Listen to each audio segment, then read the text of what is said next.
All right, Connor, I have pressed the proverbial red button. So, congratulations. With a push of the red button, my man, you are now minted a Texas Titan. How does Well, that feel? don't tell my wife. I was about to sit down and do this, and she threw an extra hat in for me. She said, "Your head's going to be too big. You're going to need two hats." So, Come on now, man. It's well deserved, and I want to tell you, I know that right now things are so crazy and hectic, and I'm just so thankful for you taking the time to be with us, man. So thank you. absolutely, yeah. Thank you for. It is an honor to be here with you, and appreciate the opportunity to talk a little and kind of step away from all the chaotic stuff that's going on out there. And I hope you're staying safe. I hope everybody out there in East Texas is staying safe as well, because it's a dangerous time, but we're gonna get through this sticking together. Absolutely. Well, okay, so let's get started. And you know, so there's so much in your background. I mean, dude, you're the proverbial overachiever. So well done, sir. And let's start about hometown. What did high school look like? You end up at A&M. You're student body president. You defend the world against nuclear, weapons of mass destruction. Then you decide to become an attorney. You've got finance, and then you end up in D.C. at Department of Energy. And all throughout, from Corps cadets to, again, Texas A&M student body president, which is no small feat. I mean, it's a rather large institution, to put it mildly. And you've got some great. That's a very, very special club to be a part of, by the way. I mean, so in all seriousness, that is an incredible achievement. So let's just go back, Connor, to the beginning, man, of where it started, and just roll with it, and then let's have a conversation from there. Absolutely, yeah, I appreciate it. Um, I think one thing is consistent through this, and thought I knew what it meant until kind of going to A&M, where they really just hammered into you, and it's service. You want to be able to put one of the things I frankly pray for every night is how can I help use my talents, if I have any, to help others. And I think a lot of people do that. I don't think that's something unique by any stretch of the imagination. I think we're seeing a lot of it actually right now as we kind of see how people are reacting to the COVID crisis, and a lot of selfless services going in, and people that are finding talents that they maybe didn't even know they had, Right. and are pulling those out of their hat to help people in ways that we wouldn't have expected. And it's just a true testament of humanity. But that I kind of digress from that. But I started, born and raised in Arlington, Texas. Three brothers. My dad is from north side of Fort Worth, born and raised. His sisters, my grandparents, everybody went to Northside High in North Fort Worth. We still have my grandparents' lake house, where my parents now use it as a lake house on Eagle Mountain Lake, where we go every 4th of July and have a big time. It's a real special place for all of us in our family. Mom is a Air Force brat, kind of bounced around the world, and ended up back here in Texas, and so happy to be here. Went from Arlington down to A&M, but kind of fell in love with Texas A&M. I think I was in 4th grade, and my oldest brother, who's down in Houston now working for NASA, went down there, and he was a dyed-in-the-wool Longhorn fan. He never would. We always joke with him because he said he'd never grow sideburns and he'd never go to Texas A&M. And when he graduated from Jesuit in Dallas, Yeah. at 18 years old, he had some of the biggest sideburns you had, and he was pumped up when he got accepted to Texas A&M. So, yeah, Go figure. I fell in love with it, and that was the only school I applied to. And looking back, I don't know what my parents were thinking letting me do that, because if I had not gotten in, there was literally no plan B. Yeah. Yeah. I was not in the top 10%, I guess, or 20% at the time, whatever it was, for to get in automatically. And so when I did, I was ecstatic, and loved Texas A&M. Part of the Corps Cadets, which can't say enough good things about that organization. The Did friends you I know? get. Did you know you wanted to be in the Corps from the beginning, or is that something? Where did that come from? Yeah, so my brother was in the Corps as well, Okay. and he being 7, 8 years older than me, really looked up to him. And so I knew I wanted to be in the Corps of Cadets. And in all fairness, I was faithfully exposed to both schools in Texas, because my second oldest brother went to Texas, and he's now a high school band director down there in Clear Lake. Okay. Same high school actually now, just very serendipitously, the same high school that my nephews now are going to go to, which is exciting for the family. Wow. And Uncle Ted will be the band director at their high school. So very cool. And then my little brother's up in Dallas still, and went to Oklahoma State, but we won't talk about that.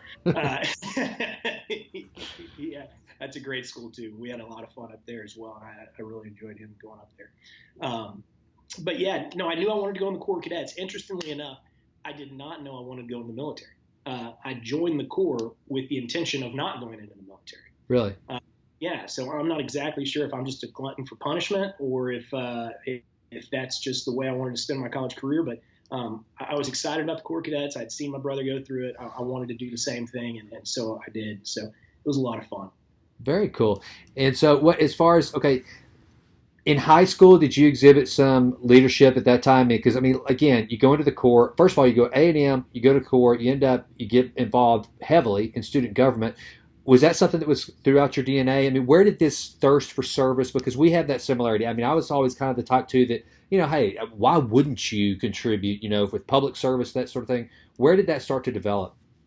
It's interesting. And I think we'll call this a lack of self-awareness, which is I started, I think the first time I ran for any position was it was fourth grade.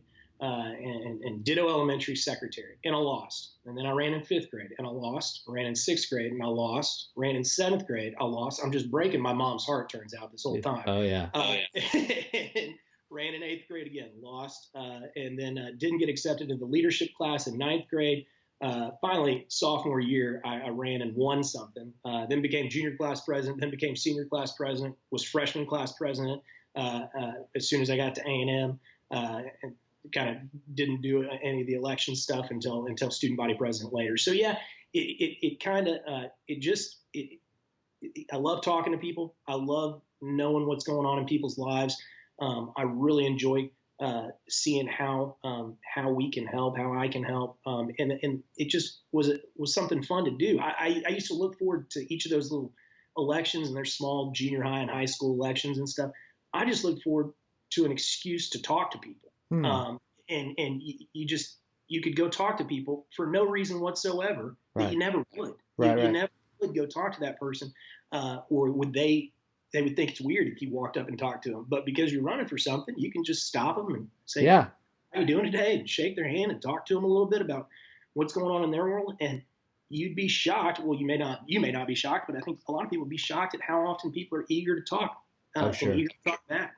And today, that's the same thing with Uber drivers today. I think a lot of people get into their Uber and then think nobody wants to talk. And if you just start asking a few questions, you'll be shocked. Oh, absolutely. You learn a story.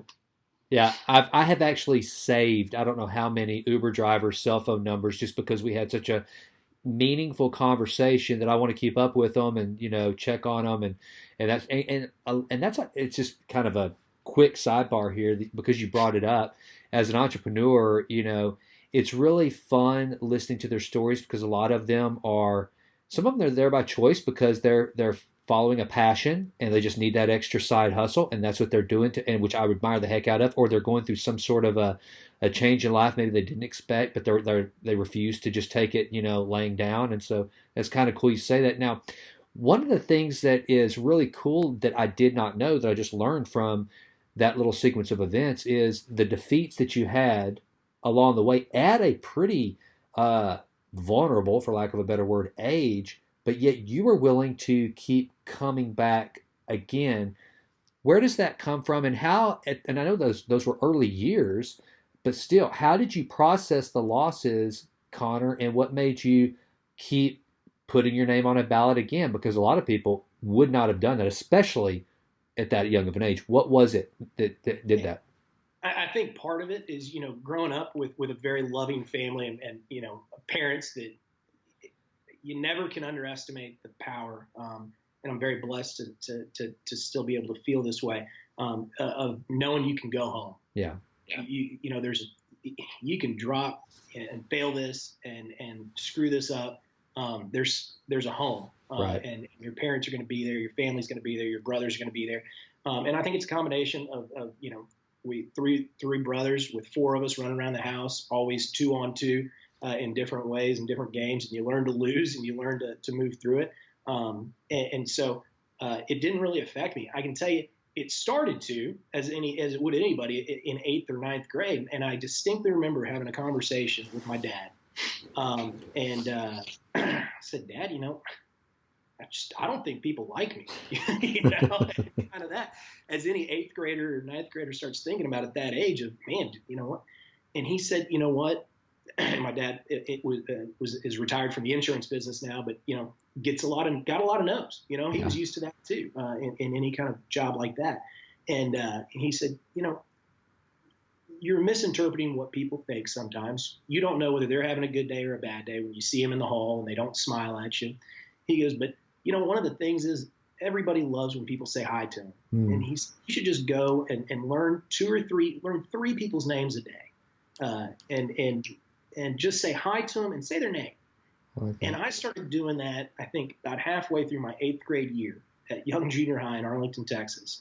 And by the end of 8th grade, I don't think I was popular, but everybody was my friend, it felt like. Because everybody's name. And if they were having a bad day, I'd say, hi, Jim. And I don't know what's going on in Jim's life. I don't know if he's here, there, or in between. But it's somebody, and it feels the same way. Yeah. I mean, it feels the same way, Jason, right? Yeah. Like now. I mean, it does. There is an involuntary euphoric reaction when somebody remembers and says your name to you. I could not agree more. Yeah, it is terribly powerful, and it is. It's there's nothing sweeter than the sound of your own name. I don't care how humble you are. There's just something about that. So that's very good. So, okay, so you get to A&M, you're in the Corps Cadets. Now, I got to ask you, first of all, just so that the listener understands, I don't want to get the number wrong. I mean, it's how big is the student body at A&M now? So when I graduated as student body president, there were 46,823 students at Texas A&M. Okay. And what year was that? That was 2007. Well, okay. That was 2008. So I did a victory lap as president. So. Okay. Well, I knew it was somewhere, between that 47,000 and 50,000. So literally, I mean, it's like now it's 60,000. That's unbelievable. That's crazy. I mean, that's the mayor of a small town or a decent sized town, not even a small town, bigger than the town I grew up in. I mean, Sulphur Springs, where I grew up, had 14,500 people. So so whenever you entered A&M, having the history of running for office, and your primary education, did you know that you were going to get involved in student government at A&M? You know what? Not really. I did. Funny story. I was sitting there as any good freshman in the Corps, called Fish, right? And we're standing at attention, and in the hallway, against the bulkhead, and as I'm standing there, the upperclassman came up to me and said, "Prochaska, go to the band auditorium right now." Had no idea what I was going to the band auditorium for. Show up to the band auditorium, and there are hundreds of freshmen from the Corps Cadets sitting there. And turns out they are going to they being the upperclassmen of the Corps, a freshman slate of candidates for the freshman class positions. And they're going to run this slate. They've decided they're going to do this. And so they get up there and say, all right, you're all here to run for these offices, or possibly. So we need to figure out who's going to be what. And so they say, all right, anybody who wants to run for president, stand up. So I'm looking around wondering, I guess this is what they sent me here for. And so I get up there, and most of the groups had their entire outfit group there. And I was just being from company E2, if I remember right. And so I line up, and it was probably a 30-person line, and they give each of us 15 seconds to give our quote-unquote campaign speech that we had just found out we're going to do, by the way. So we get up there, and everybody gives a little thing, and I'm thinking I'm like number 2 or 3 in line, and there's no way I can think of something. So I just got up and I said, I'm trying to remember what I said. I said I'm an American, I'm a Texan, and I'm an Aggie. And, Strong. I said, I think I said I'm an American, I'm a Texan, I'm an Aggie, in that order, or something to that effect, or the opposite order. I don't remember, but 3 words, and then just walked off the microphone. Perfect. Well done. You know, Wow. everybody else was talking about how they were, captain of the high school football team. That's great, but 7 other people were. Only one guy got up there, said 3 words, and walked off. Wow. So, Wow. That's a politician people can get behind. yeah, Right.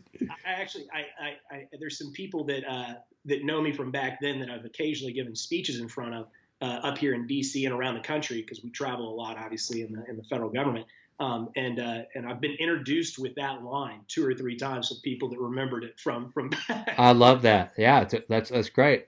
Well, okay, so you get through there, and now let's talk about you go through your undergrad studies, and then what makes you decide to go to law school? And by the way, was it during that time of service in undergrad that did you know that you were going to take your public service even further, and did you know what that was going to look like? Did you know that you were going to want to go eventually to the agencies? Because a lot of the listeners don't really understand that.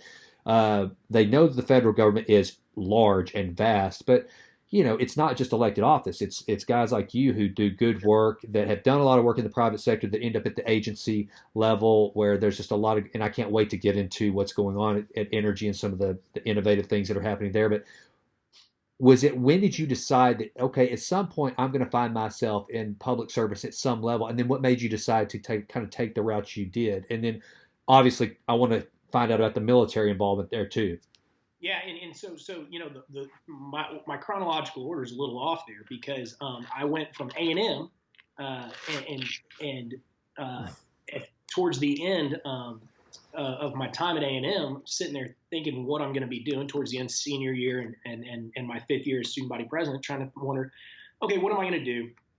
And there were some opportunities in consulting or legal work, not legal work yet, but some opportunities are floating around. But one day I just kind of woke up and realized, I can go back to those roles and those positions. I can go be at a business, or be at a consulting firm, or do it, whatever it may be, 5, 6, 7 years from now. I can't 5, 6, 7 years from now decide I'm going to go to the military. You get one shot basically at when you can make that decision. Right. And so with that, I went, and my grandfather's an Air Force vet, but my 2 uncles are both retired Navy captains, and so we're very much a Navy family. I was in a Navy unit in the Corps Cadets, so I got picked up to be an intelligence officer in the Navy, and that kind of put me back on a few more years of service, for lack of a better term, and loved the Navy. Had an absolute great time. Probably would still be doing it today if I didn't feel like eventually I needed to kind of stop moving every 6 months and take a swing at having a happy wife. Right. Right. But loved it, and still very much appreciate everybody that's out doing it, because a lot of people have made that sacrifice. And I always remember one of my deployments, and it was probably when I started thinking about getting out, which was one of my colleagues, one of our pilots in our squadron, fellow lieutenant, said, I just had a kid, and we were talking. I knew he had just had a kid, and we're talking, and realizing that when he left, the baby was 6 months old, and when we got back, that baby was going to be a year old. Oh wow! You don't get that time back. That's right. And so I think when people talk about the sacrifice of what it means to go deploy and what things are, for a single guy, which I was at the time, with no family and no roots, I would just pack up my apartment and put it in storage whenever I left. Okay, that's one thing. But these guys and gals that are out there leaving their families behind, and these, that's a true sacrifice. And I know that we talk about it all the time, but that's a t-ball season you don't get to see. Right. That's a soccer season you don't get to be there for, and that's a cheerleading season that you don't get to be a part of, and some boyfriend breakups and some girlfriend breakups, and so it's important to remember that kind of aspect of it. Yeah, I just one of my closest friends from undergrad, one of my fraternity brothers, guy named Joe Burke. He just retired from the Marines, and he had, I mean, literally a long career, but that there was a lot of that. I'm sure it's been and now he's enjoying getting to settle into kind of a more settled, put down roots life. And I mean, and it's cool watching him because I've mentioned him on the podcast before because he has gone all in getting involved in the community, getting involved in the political process, and getting to enjoy being in a community and trying to make a difference in one place for an extended period of time. It's really neat to see that something that a lot of us take for granted. Well, and to that point, that's a huge part of it too. When I'm growing up in Arlington, Texas, as I mentioned, my parents, my dad's family's been there forever. Yeah.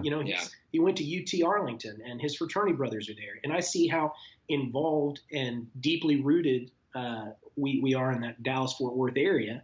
And then I'm sitting here floating around from Jacksonville, Florida, to Italy, to Virginia Beach, and you're floating around, and you never really you don't get to know your church. Right. You don't get to know your pastor. You don't get to. So for people, I think, like us that really like being part of the community and engaging, that's something that you miss out on. Well, okay, so take me now to let's get to the Department of Energy. Sure. Let's go. I mean, I want you to lead up to it. Kind of take the steps from you go to law school and you do some more private sector work, and then how does that come? I mean, and by the way, make sure that the listeners truly understand what energy does, because the bottom line is it is one of those obscure agencies in the sense that a lot of people don't understand. Department of Education is kind of easy to figure out what happens there. Whether you like it or not, you can figure out what they're doing. Energy works on a lot of things that I guarantee you, from a technology standpoint, from an innovation standpoint, from things that actually, in your role, end up being commercialized and find their way into the private marketplace. It's a great, almost a laboratory for innovation, that the government has. So make sure that the listener truly understands the value add that energy brings to the country. Yeah. So joined the Navy, loved it. I wanted to do anything tactical, like most young go-getters want to. Wanted to go be embedded with a SEAL team or an EOD team type thing, and ended up being very strategic, hunting submarines, which is as strategic as you get. Yeah, that's awesome. Airplanes. But learned to love it. And then I was ready to go. Now I did a strategic one. I'm going to go do a tactical assignment, and instead I get the assignment down up here at Fort Belvoir to part of what's called the Defense Threat Reduction Agency, which and become a counter weapons of mass destruction intelligence officer. And that was an amazing experience, and really loved it. That's a tough job, and I appreciate everybody that does it, because that's one of those jobs you don't get a lot of you don't get the satisfaction of a lot of wins every day. That something horrible doesn't happen is a win. Right. But and you got to stay after it, and you got to be diligent, and because one little slip up is rough. But while I was up here, that was for the most part started off as a more or less office job. Really, we were a hub that people would send intelligence on chemical, biological, and nuclear weapons, and we would in turn do our jobs and then go out. And it's built that way. There's a sea tour and a shore tour, as your friends and people in the military know. You stay home for a few years, and then you go on a more deployable or action-based tour for a couple of years. And then we moved into a new boss who wanted us to be out in the field. Well, while I was doing the office work, I decided to go to law school, and I went to evening school up here at GW, at the George Washington Law School up here. And then when it became a little more actionable, and I was traveling a lot, about once every other month, I was headed over specifically to the Pacific Rim, Japan, Korea, Guam, handling that portfolio. Realized this is just not doable. You can't get through law school being gone this much. So had to make a choice: either finish my law degree or hang up the uniform. Had already done 6 years, loved it. Had only ever planned on doing 4, so did just under 6 years active duty and continued in the reserves for a couple years. But so finance up here in DC, a finance company started by a fellow Aggie, hired me on to work through some stuff. up here in Virginia, just across the river. And when Rick Perry became Secretary of Energy, some people called and said, "Hey, you're an Aggie, right? Yeah, you know the Perry team. So, yeah, you're living 2 metro stops from the Department of Energy. Well, yeah. How'd you like to come be part of the Department of Energy?" So, uh, Right place at the right time, man. Sometimes it's just about geography, right? it really is. It really is. So, and I'm being a little flippant. There's Yeah.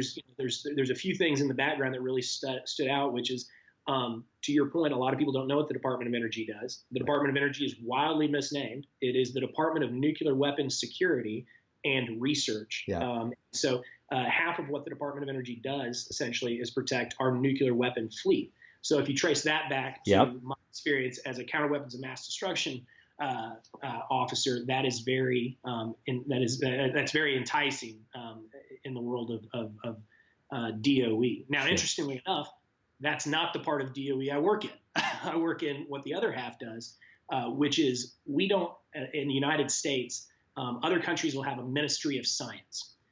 The equivalent here is the Department of Energy. That other roughly $18 billion a year that we spend at the Department of Energy is research dollars. And that is very, very basic research that nobody else is going to do. No company's going to do it because it's discovering very, very unique scientific discoveries that lead to other bigger things. And I can give you some examples. One of my favorites is, we're right now building what's called the Deep Underground Neutrino Experiment in an abandoned gold mine in South Dakota. And the whole idea here is that we are going to shoot what are called neutrinos out of a accelerator in Chicago, and we're going to shoot them through the ground and try to catch some of these neutrinos in South Dakota. If we do that successfully, we may uncover, who knows, we may uncover the Big Bang and what the science was behind it and what actually happened or didn't happen. Those are the types of things that that nobody else is going to do. Nobody's going to spend that dollar sign, which is very, very expensive to do something like that. Right. But the implications of finding dark matter, they're infinite. And for those that don't know what a neutrino is, which I did not until I discovered some of these projects, if you are a neutrino, you being a person, in the relative size of an atom would be the size of planet Earth. Wow. That's how small a neutrino is. Wow. So they pass through your body all the time, these little particles, but they never hit anything because they're so small. It's just like if you were flying through space, the chance that you would ever hit something is actually pretty slim. You probably would go on for eternity without ever hitting a planet or an asteroid or something. So these neutrinos go through all the time, hence why they're difficult to catch. But if you can catch them, you can understand science, physical science, to a level we never have before. Wow, that's exciting. All right, so tell me, keep going. Tell me some of the other things that Let's play futurist for a little bit. I mean, what can we expect? I mean, obviously, one of the hottest topics right now is AI. Everybody, and a lot of people don't realize when they hear AI, they think of, the movie AI. And they think of like robots and that sort of thing, but they don't realize that it's very simple. One of its most fundamental applications is whenever you have a text message, autofilling, or you're on Google and it's autofilling, thinking what you're probably going to say. That's artificial intelligence. It's a predictive, algorithm, and so but has incredible uses going forward, and especially right now with what we're seeing with the kind of the world, not just the country, shutting down. I think AI in manufacturing and that sort of thing is only going to grow. Are you guys doing anything with AI as far as are there some technologies that you see coming online that are going to be pretty cool? Yeah, so one of actually Secretary Perry's big things was what do we need to do for AI? Because another thing that people don't realize about the Department of Energy is we own the fastest computers in the world. We own 4 of the 10 fastest computers in the world, including right now, I believe, the top 2. That list changes on a regular basis. our counterparts over in China are constantly coming up with new supercomputers as well. But we are trying to stay on the front of that, and we are. And those computers can run the data, which to make any AI work, you need massive amounts of data. There's two problems a lot of times that come with proving out an AI capability or a machine learning capability is mass amounts of organized data. Lots of it, and it's got to be organized. It can't just be dumped in there. Right. Some of the best places actually are to some of the places where you find a lot of that is healthcare. There's tons of data in healthcare. Now the problem there is that's private, right? And so it's got to be anonymized. But right now we are using our supercomputers to run potential vaccines and potential algorithms. Vaccines may not be a good word, but what I mean by that, it may not be the best description of it, but we're running algorithms through our computers and problem sets through our computers to see if we can solve the problems we're going through right now, because there is mass amounts of data. The other part that I'd say to that is that AI is great, but there's just so many difficulties in, like I said, proving it out, because that data is hard to find. Plants actually, interestingly enough, can provide us a lot of data because it's sensitive, and we don't even really care about the actual data from the plants. And I'm talking about down at the genetic level. Right. It's just massive amounts of data that we can run through a machine to see if the machine works. Yeah. It's like having a pump, but not enough water to run through the pump, so you don't have any clue whether the pump works or not. Right. Well, all right. So as far as technological advances, and given the Department of Energy, if I were to ask you, okay, some of the biggest breakthroughs, like obviously one of the things that we have seen of recent years is that it's just the unbelievable resource output of natural fuels that America has now become the largest producer in the world of. With future technologies, talk to me about what are we going to see in hydrogen? What will we see in natural gas, LNG? I mean, there's going to be all these alternative fuels. I mean, I think there's a lot of people that are being strong advocates for alternative fuels, but they couldn't name you what one alternative fuel is. So what kind of cool things are you seeing that are going to come online in the future with regard to those alternative fuels and some of the things that we're going to use to power the country?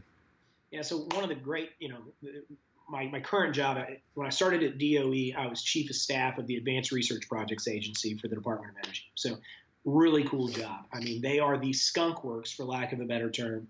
We used to joke we fly the pirate flag, right? Looking at stuff, these very, very smart program directors, and I'm a lawyer by trade, right? So I'm doing a totally different type of work for them of how we do IP and how we do licensing and how do we figure out how to manage these contracts and move things through. These very, very smart people up at RPE knocking out some amazing projects in efficiency and in different fuels and organic fuels, things that people just aren't looking at. I've now moved to Chief Commercialization Officer for the Department of Energy. And in that role, and the reason I say that is because as that role, it's awesome because I'm kind of in the catbird seat to get to see a lot of this stuff. I mean, the point is that of that $18 billion of research that we do, as opposed to doing what I call the artillery method of just launching it out there and hoping somebody finds it, we're trying to be very purposeful and say, hey, industry, have you seen this? Have you paid attention to this? Mm-hmm. And these conversations are not unrelated because we are saying, mid-range or oil and gas companies, hey, what can our AI technology do for you?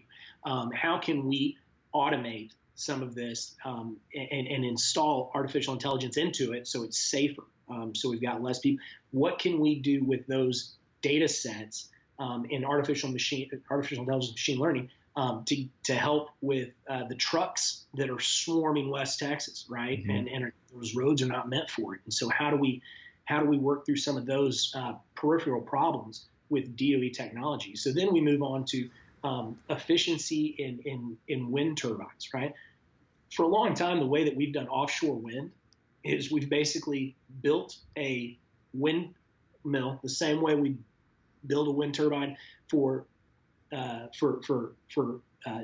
West Texas skies, and we've just picked it up and put it on a concrete platform and floated it out or put it down into the bottom of the Gulf of Mexico, right? Or off the coast, off the East Coast. We haven't done anything different. Well, what if we built them to where they sway with the waves, where they yaw and can be more efficient that way? It's ideas like that that are really cool to see happening. It's just thinking outside the box and thinking about the next thing. The key to a lot of these alternative fuels for energy is storage. Right. Anybody that follows energy has heard of the duck curve. When do we all turn on our lights? When do we really need energy? Well, we actually don't need all that much energy during the day at our homes, right? When we're all at work in concentrated places, in office buildings, all in the same place and not dispersed across the country. And the sun's out and the wind's blowing. That's fine. Right. But when we get home and the sun in the winter goes down at 5 or 6 o'clock and everybody turns on their lights at the same time and is going to keep their lights on until about 10:30 or 11, well, that's where you need the power, but the sun's not out. It's cold now. And so what do you do there? And how do you store that energy? And that's where we're really putting a lot of effort of how can we get long-term storage batteries that are beyond 4 hours, right? Beyond that duck curve, to where we can really fully utilize the massive Texas has, as I think most people know, Texas has tons of wind. I think the actual stat is more. They in the last 5 or 10 years they've generated more wind capacity in Texas than any other country in the world. Yeah, I mean, I don't think people realize that's more than countries that have gone all in on wind in Northern Europe, right? Offshore wind. We've done more in Texas for that. But until we get storage figured out, it's only operating at a marginal at a percentage of what it possibly could. Right. And now, how involved are you guys getting with like intelligent campuses and smart cities and that sort of thing where, again, you're using some AI there to understand driving patterns and where people are going to make literally cities, college campuses, any large hospital campuses much more efficient, energy efficient, and just a kind of responsive to the human interaction that goes on them. Are you seeing some cool things? And the reason why I ask that is because Conner, I always say that, I've said this a number of times to guests on the podcast. We're living in kind of polarized times, and a lot of people actually think that things are bad, and it's all relative, right? And take the coronavirus, this weird kind of anomaly that we find ourselves in right now. But even with all the problems that exist in the universe, I think this is literally one of the most exciting times to be a part of the human experience. I mean, there are so many things to be excited about and happy and to just watch in awe and wonder, and kind of like what you were saying, being in the catbird seat and having a front row view to some of the most amazing advances in technology and innovation that and with the resources that the federal government has to get to, like you say, play and do things that the market just simply can't justify. Talk to me about what cities of the future might look like, and some technologies and some of the good that's happening that DOE will be involved with going forward. Yeah. So first off, I want to ditto everything you said. This is an amazing time, and even if we take the coronavirus issue right now, if this happened 30 years ago, 40 years ago, it's a totally different story. Could not agree more. Don't even want to speculate on how bad it could be. Furthermore, I think there's a lot of bad news going on. That's because we are living in the most informed society that's ever existed. Period. There is more information out there, and that's a blessing and a curse all at the same time. And everybody can see everything at all times, and that's just part of it. But I think I'd take that versus being in the dark and not knowing what's going on. Amen. Anywhere else. And that's not talking about coronavirus. That's just in general in life. We're talking about places, diseases that have been wiped off the face of the earth that, going from LA to California, or LA to New York 10 years or 200 years ago, half of us wouldn't make it.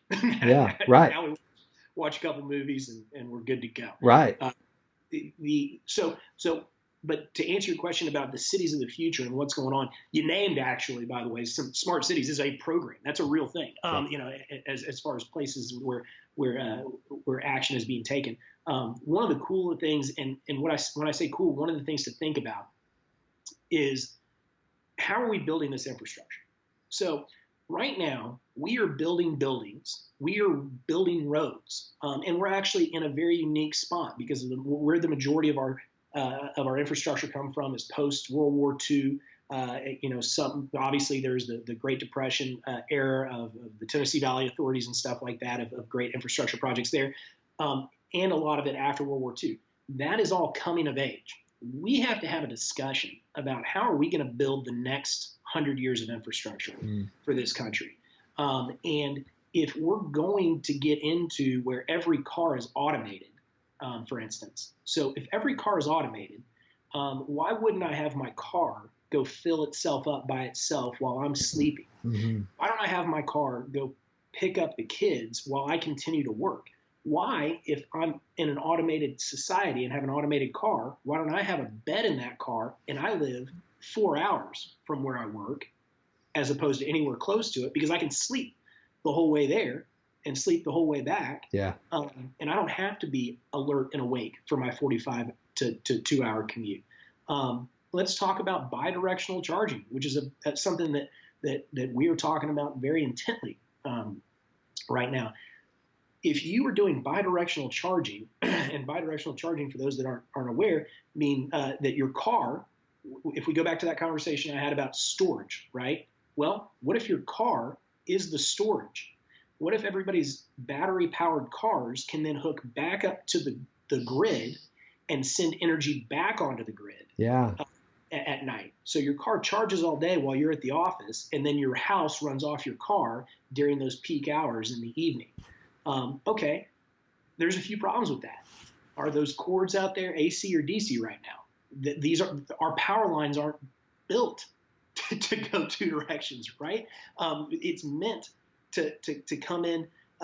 So it's a whole rethink. If that's the case, this is all hypothetical, but if we're doing bidirectional charging and power is going back onto the grid from smart cars, then is each one of those smart things that plugs into the grid now a cybersecurity vulnerability? And how do we accompany that? How do we protect against millions of areas of input and attack? Right. And so those are the type of, it sounds great. That's, when I first said that, what if your car could charge your house? Yeah. And then your house charged your car when the sun came out? Yeah. That's great. But then what about everything else? Yeah. What about the guy 2 doors down or the girl 2 doors down who doesn't have a smart car? Right. Needs the power lines. And who in all of that, by the way, is now going to build those power lines? Yeah. If utility company only has to power one house out of 50, then why would they put the money into that? Mm-hmm. So then does the government? So those are the things that really get me excited. Those are the thought process, the futuristic things that we can get into and really dig deep. And you don't get to an answer, but we've got to start thinking about that. And I think what's important there is what our responsibility is as the federal government and right now at the Department of Energy. We've got to make it safe. We've got to make it reliable. And secure, safe, reliable, but clean too. But our job is to make sure that that it's safe and reliable, because the analogy I always use is we're trying to rebuild an airplane while still flying it. Absolutely. We don't get to just shut the lights off and say, hey, everybody hang out, which, by the way, is why probably places that maybe don't have as serious of an infrastructure may jump us. It's the same thing that happened basically with landlines and cell phones in Africa. Yeah. They went straith to cell phones. Yeah, China's the same way. China, I mean, there's a large country that they literally skipped the whole wires, They skipped dial-up internet, right? Yeah, exactly. And other places are going to be more efficient because they're not used to consistent energy all the time. So if it comes on, that's great. That's a bonus. Yeah. And that brings up a good point, Conner, because you kind of maybe you answered a question that I was going to ask before I even got a chance to ask it, because the Europeans seem to kind of lead the way generally on like smart roads, smart cities, and they always seem to be a little bit ahead. As a matter of fact, I was talking to a very large infrastructure contractor out in West Texas one time, and he was doing a project to build some toll booths, and he went over to, I think, Norway, and maybe some in China, to look for the technology to decide which one he would want to implement over here as far as the back end operating systems and that sort of thing. Uh, is that why they're able? But one, I know they're smaller, they're not as mobile, and so that's probably some of it. But what is it that, why are the Europeans what seemingly a little more ahead on that sort of technology than we are? Is it an infrastructure issue, or what is that? Well, I think it's a couple. I mean, it's a different. It's not oranges to oranges. It's a denser population. There are more necessities. I mean, trains. I think everybody knows European train systems, amazing. American train systems, just not that much. Right. I used it a lot up here in Washington D.C. to go to New York City. Mm-hmm. But if I was anywhere else, when I moved up here to Washington D.C., I was up here in my, Chevy Tahoe and trying to push smart cars out of the way so I could get through. Right. So there's some of that, and you see it in the United States too. There's a dichotomy of places in the country that seem, but it's because of the way they live, I think. I mean, and as far as adoption of it, we have a very, a very abundant energy system here in the United States, and it's a blessing to say that, because we sit here right now. The reason the Department of Energy was created by Jimmy Carter in 1977 was because we were running out of fuel. We did not, people that are older, and for me, I've seen the pictures, right? Remember the gas lines and odd and even license plate rules for gas stations. But now we sit here, and because of innovation, because of fracking, in a large part, because of the innovation power of the United States, to go out and fight to find a better way, we are now sitting here with more energy than we know what to do with. Yeah. And it's very exciting. So, I think some of it has to do with what people call planned economies. Mm-hmm. We all can do this. You can't, in our type of country, in the Federalist society, the Federalist setup that we have here. Something we probably don't do, and I don't want to get too far into it, but probably shouldn't do. But it's an interesting way of doing things. But they were the ones that came up with different cool toilets too. It's not just an energy. There's always different innovative things that go on when you can do those. Quick fixes. Now, and I don't know if you guys are involved in this one. This is one of the things that I'm really excited about going forward. So, I'm 45 years old, and I'm always interested in either, if I can't turn back the clock, I want to at least slow it way down.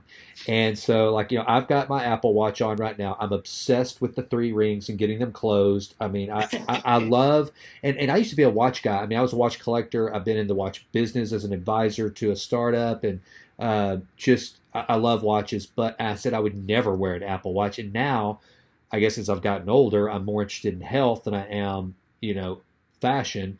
And wearables and health monitoring, I think, is going to be one of the absolute keys. Even if because you mentioned earlier something that, when I was in business school, we did some research on multiple projects on big data as it related to healthcare. And there are so many amazing breakthroughs, but for the privacy constraints that we could make with healthcare due to all the data that is available.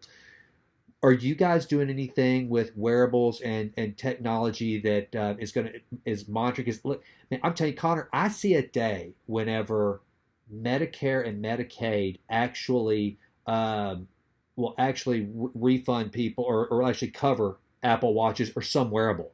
I mean, I think it's that big of a deal. Do you see any advances that you guys are touching right now in that space at all in healthcare?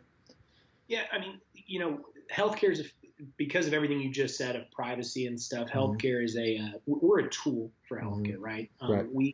We can help help not just our supercomputers, but can we do new chemistries? Do we have lab now? We've got 17 national labs spread across the country, so we can do a lot. But we one of the things that's interesting is you add just the computing power, and you said time travel, so I thought quantum, which we're working on a quantum network, by the way, for quantum computing, which is the total mind blowing thing to talk about. But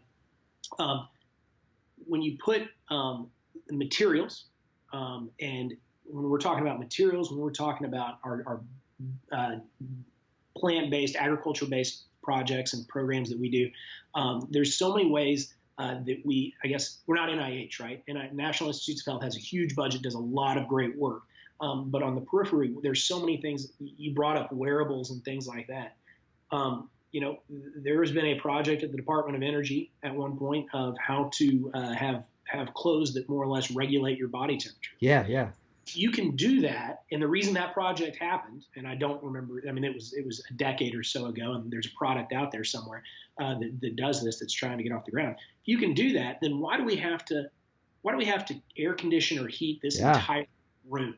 Why can't we just wear something that takes care of just where I am? Because I'm sitting in a probably a 12 by 24 room here. In the other corner here, it doesn't matter. I don't care what the temperature is, right, unless there's a plant over there, right? I don't care. I only care how it feels right where I am. So, right. So little thoughts like that.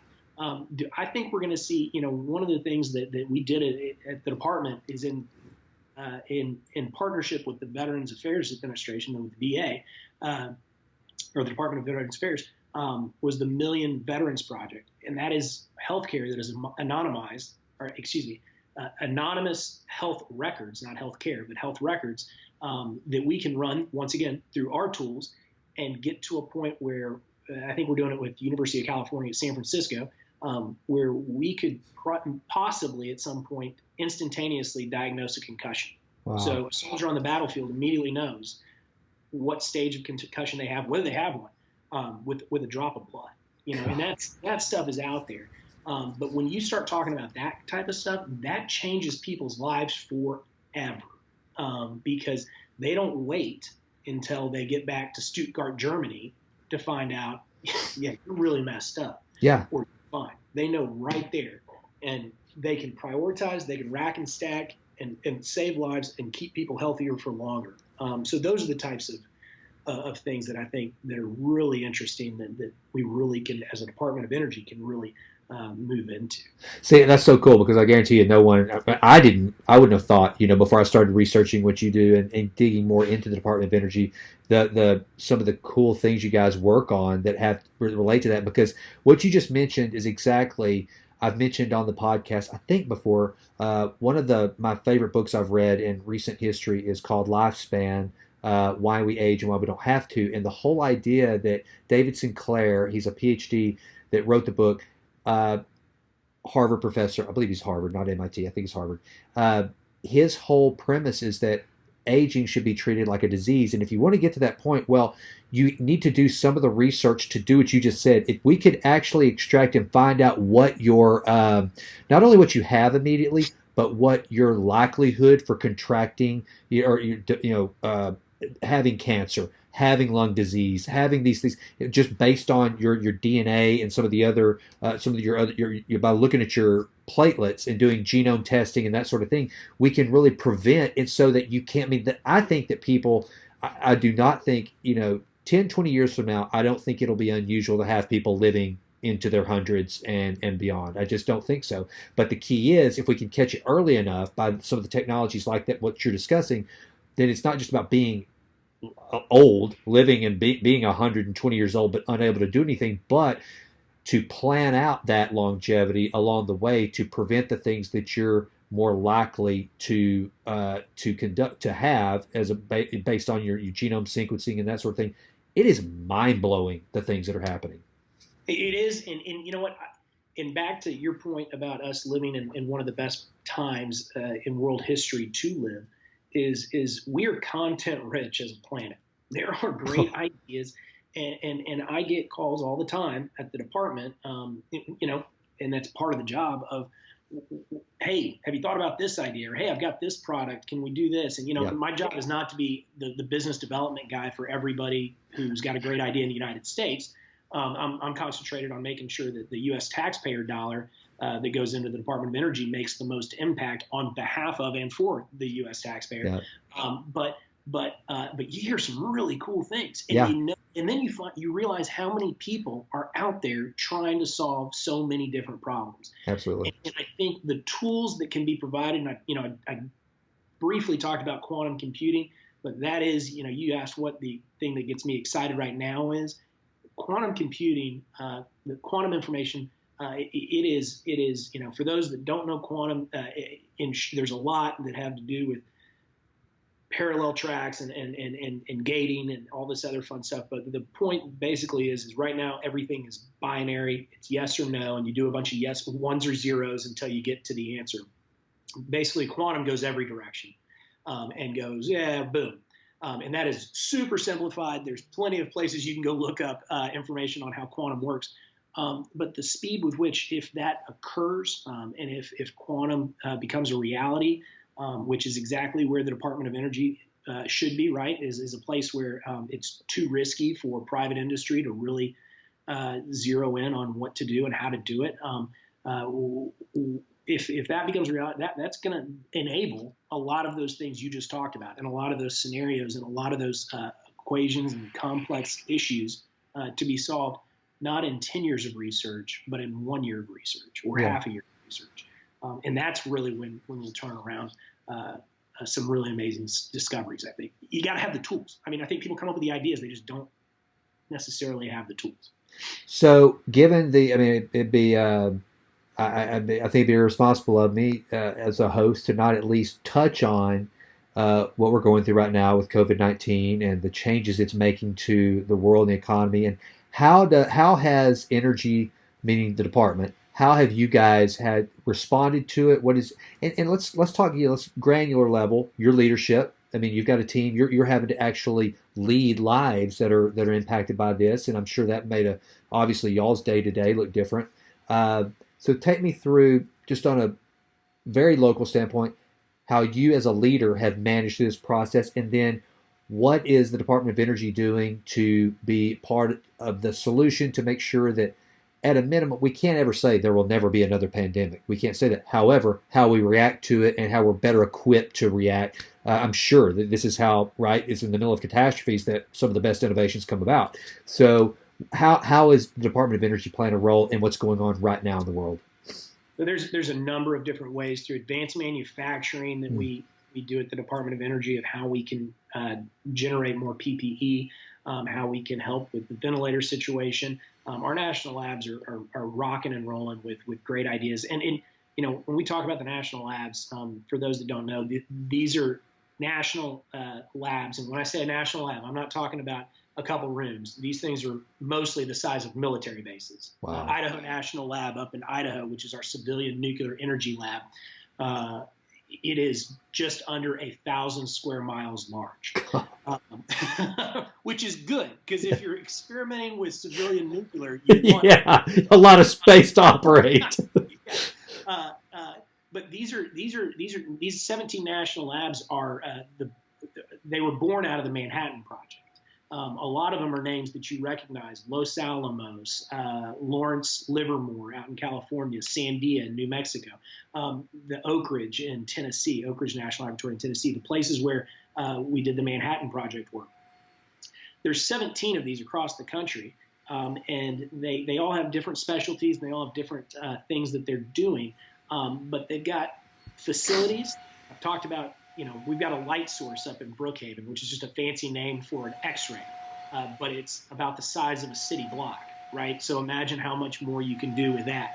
We have these supercomputers at basically all of them. We have supercomputers that can run more data than any place else sometimes in the world. So utilizing, once again, those tools and facilities for this crisis is very important. That's kind of the lab aspect of what can we do? Can we come up with new ways to do the testing? Can we come? There's a number of different avenues that are being played with, but it is definitely a big effort to coordinate and make sure that people are working. But people are at the Department of Energy are being responsive. We've got almost 100,000 amazing federal employees and contractors that are very dedicated to continuing the work of supporting our researchers and the researchers that are the big brains and working to make sure that they can make the biggest impact as possible. It is an all hands on deck, as it is most places. As we also talk about, the issues that are going on in the oil market, it's a dual-headed thing. But we've got amazing leadership at the department with Secretary Brouillette and handling the issues as we can as we go forward. One of the things that personally I think about all the time is we're all frustrated, and I think anybody that's leading any teams, you're on conference calls where people are talking over each other. You're not being able to be all together. You can't read, body signs and body signals as people are talking. I think one of the things that's boded well for me is I feel like I'm an emotionally intelligent person. I think, I don't know if it makes any difference, but the point being is it's tough when you're separated from people and you can't read people and you can't be a part of it.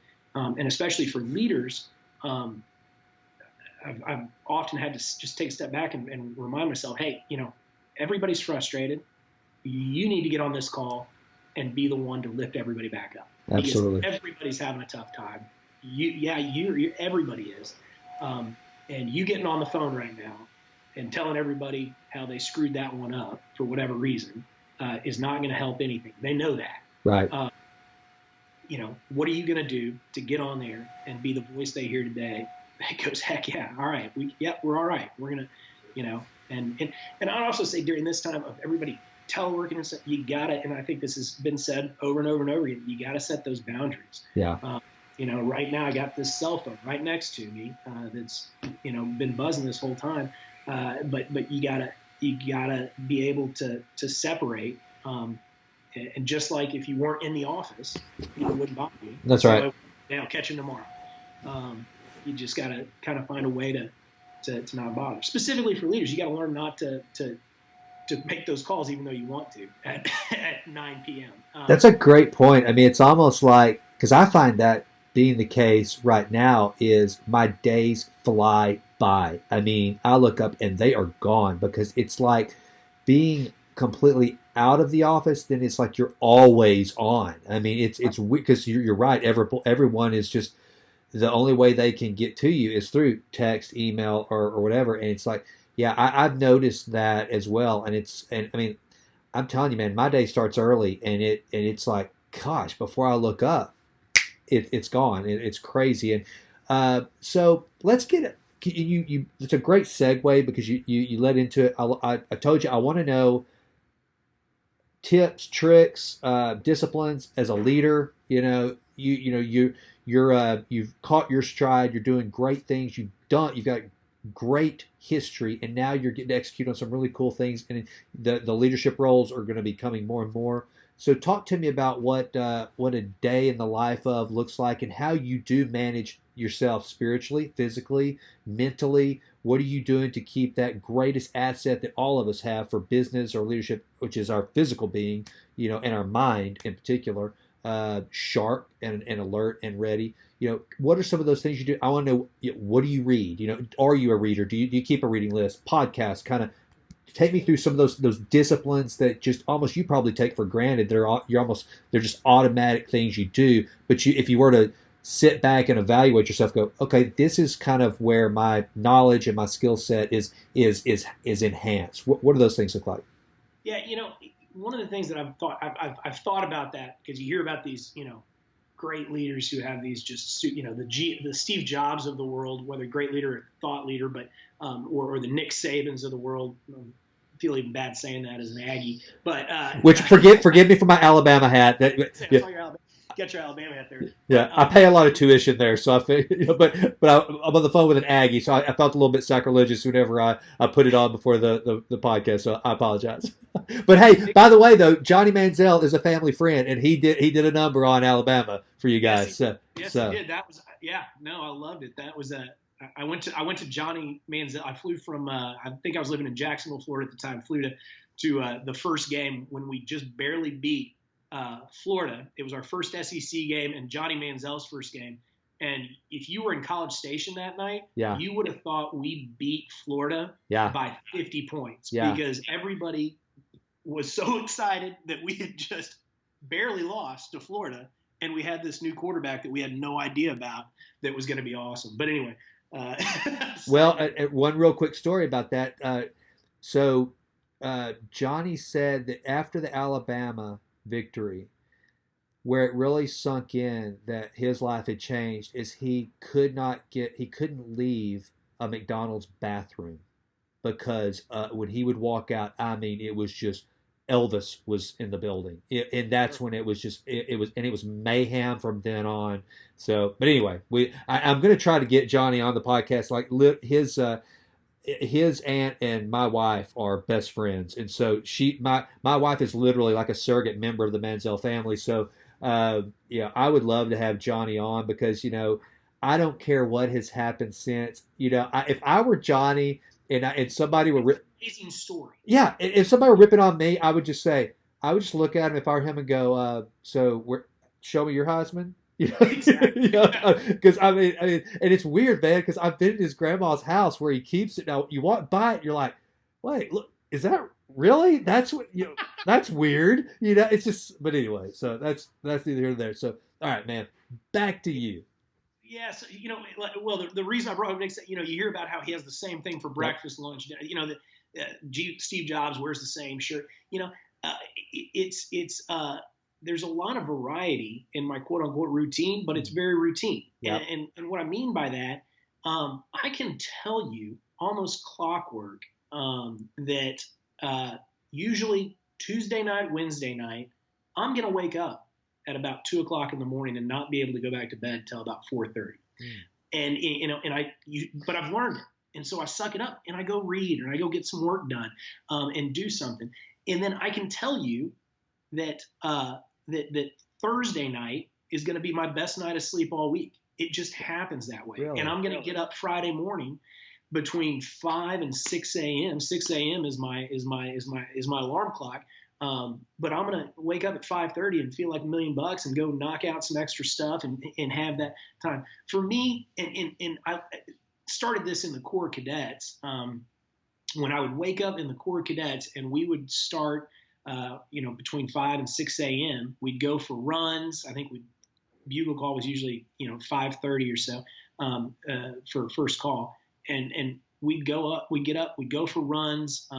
Then we'd go polish our uniforms. We'd go get breakfast, march into Duncan Dining Hall and get breakfast.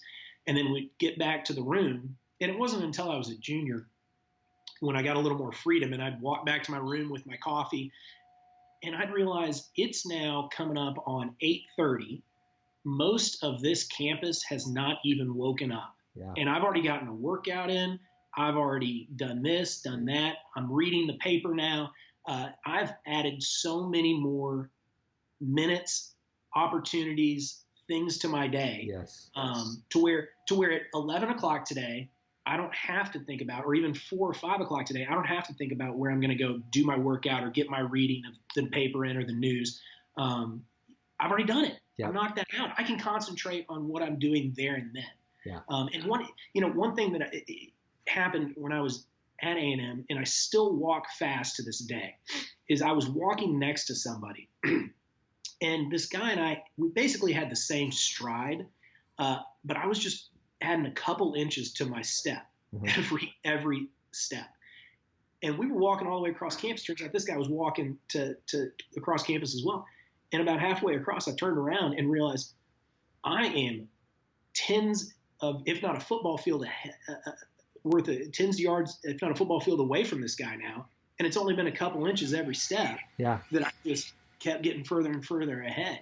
And so it's little things like that where you can add a couple little minutes, a couple little efforts to your day. But my traditional morning routine is get up, try to knock out a workout because you're never going to get it again in the day. It always slips away from you, no matter how much you want it to.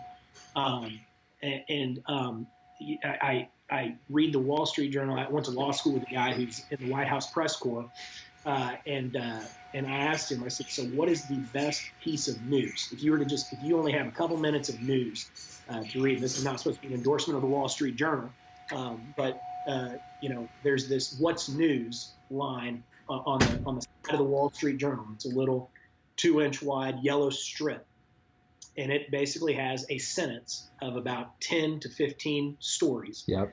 And he said, if you read that every day, you are going to be so much more informed than most people.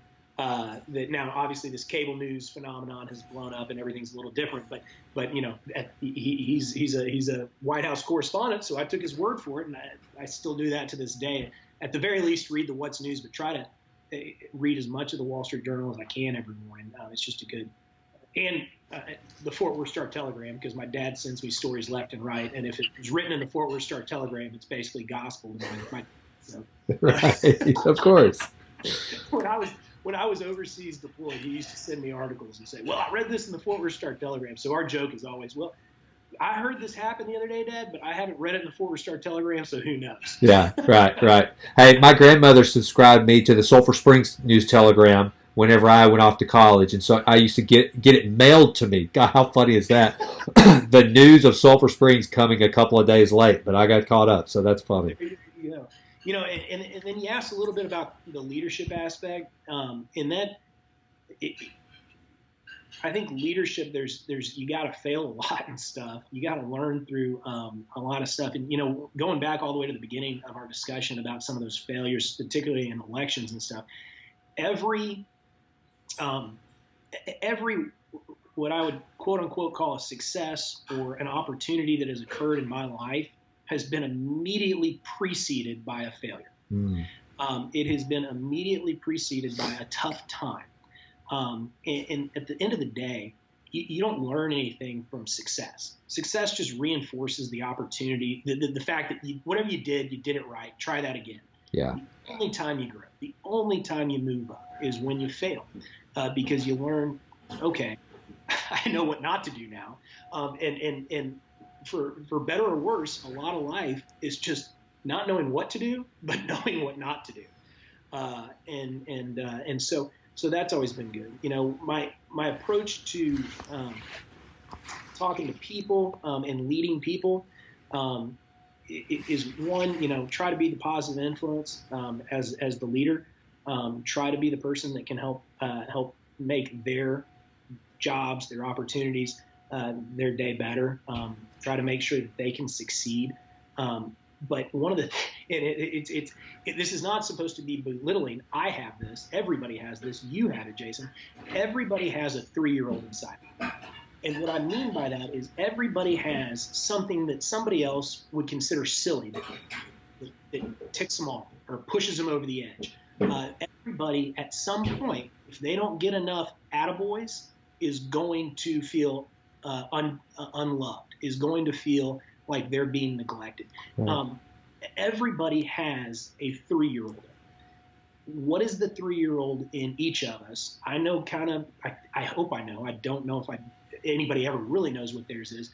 But I think especially in organizations is finding out what people's 3-year-old is so that you can – and it's not supposed to be insulting. It's not that. Yeah. Everybody's got some crazy in them somewhere, right?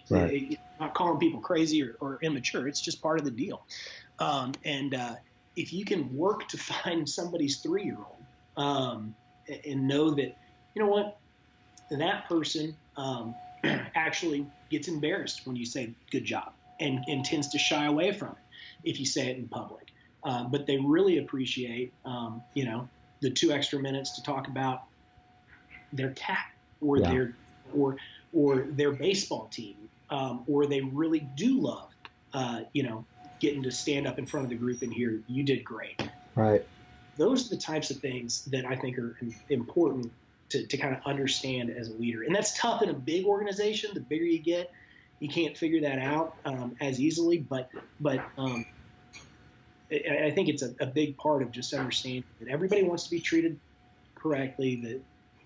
That everybody always has this misconception that the military is filled with people yelling at each other, which couldn't be from the truth. I heard it best described one time as, in the military, you yell outside of drill sergeants and basic training and stuff, and officer candidate school, you just get you just yell at as a function Right. because it's loud around you, so you're yelling. Right. Right. Well, I tell you what, there's one of the things that you mentioned that I think is so important, and because I tell this to, because it took me a while to understand this whenever I owned my first company, is that as a leader, and I don't care, and you mentioned it, I mean, you're a part of an enormous organization. I don't care if it's a small organization or if it's being a part of a group or a team within a large organization. You as the leader set the temperature and set the tone. I mean, you really do. And it took me a while. And so, for all the entrepreneurs or business leaders listening out here, if you want your team to be in a good mood, you must first be in a good mood. It is amazing how much a group will mirror a leader's behavior and actions and moods. And so, that was one of the things, excuse me, that you said that really stuck out that I had to learn the hard way. You don't get the luxury of bad days as a leader. I mean, you're going to have them, but you better correct course pretty quick and don't let it be contagious because you can spread. It's like kind of like COVID-19. You as the leader can spread a bad mood faster than anybody else. Well, because you're going to say it and then it's going to roll downhill, or you're going to set the tune and it rolls downhill. And our default, it's a joke in my office, particularly with my chief of staff, but my default is if something looks challenging or we don't know how we're going to handle it, I just say, it's going to be great. Yeah, right. It's going to be great. Yeah. We're going to figure this out. It's going to be great. Well, that's like, I went to this conference one time with this sales trainer. He said, I don't care how things are going. The answer is always unbelievable. He said, because they could be unbelievably bad or good. Just when somebody says, so how's business? Unbelievable. And just leave it at that because it sounds good. And you may be being truthful. It may be unbelievably bad, but as far as what you're going to project, it's unbelievable. And so around my office for the longest, everybody, how you doing? You all right? Unbelievable. And so you just put on a smile and you get through there. Well, all right. Well, Conner, man, first of all, I want to be respectful of your time. We've gone a little bit over what I asked you for here, and so I just want to give you the last word on this. And before I say, thank you, man. I mean, I'm so grateful for this opportunity. Thank you for the work. And look, and this is something that I want the listener to understand is that, and hey, having been a part of it for 8 years, the quote unquote bureaucracy of government. There are some people, and you're that great example of a leader that has the gifts, the talents, the abilities. You could be doing anything you want, and you're choosing to take those talents and gifts and apply them for the betterment of the American people. And you've done it in the form of serving to protect our country, and now you're doing it at the Department of Energy. And so, for that, my friend, I want to say thank you on behalf of all my fellow Americans. And with that, go. Anything else that we haven't covered that you need to let us know? Let's go. And I want to respect your time. Yeah, no, I appreciate the opportunity, and that's all very humbling. And thank you very much. It's really no joke. Is an honor to serve, and I've been humbled to be able to serve in multiple roles.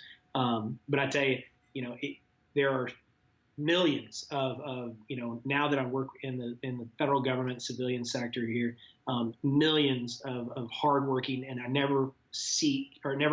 never fails to astonish me the passion. I was actually on a conference call today with some staff members of mine, and it was getting into a lack of a better term, a shouting match between a few of them, and it wasn't because they didn't want the same thing. They were so passionate about how we can help, how we can do things, what role we can play. And that passion is real.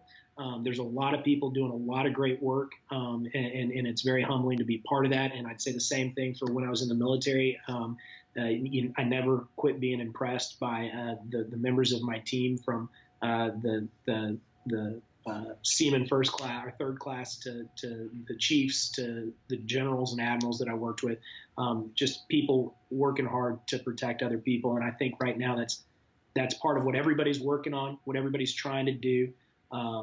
it really is exciting to be able to join you and just talk a little bit about stuff going on in the world and talk a little bit about my history. And I appreciate the opportunity. Thank you for what you do to spread some of these great stories and positive messages, because I don't want to say you don't have the right to be mad, but it takes a lot. We got a lot of great things going on in the world, and God has really blessed us as a country and as a planet, frankly, right now. There's people that have it better than others, but all in all, I think we're trucking along all right. And I think the way that we can continue to do that is people treating each other good, people watching after each other, loving your family, reading your Bible, and doing well. Well, Conner Prochaska, thank you so much, brother. Now that you're a Texas Titan, I expect to look and see that LinkedIn profile updated very quickly. I mean, it's a real deal. So, all right, brother. I don't know where you put that on the resume. Is that a qualification? Is that a skill set? Is that I just lead with it. I mean, trust me. Look, we're global. I mean, the internet knows no boundaries. So as soon as you say Texas, as a matter of fact, it should be your title now. Texas Titan Conner Prochaska. I think that's I like that. All right, man. Godspeed, brother. Thank you. Thank you. All right.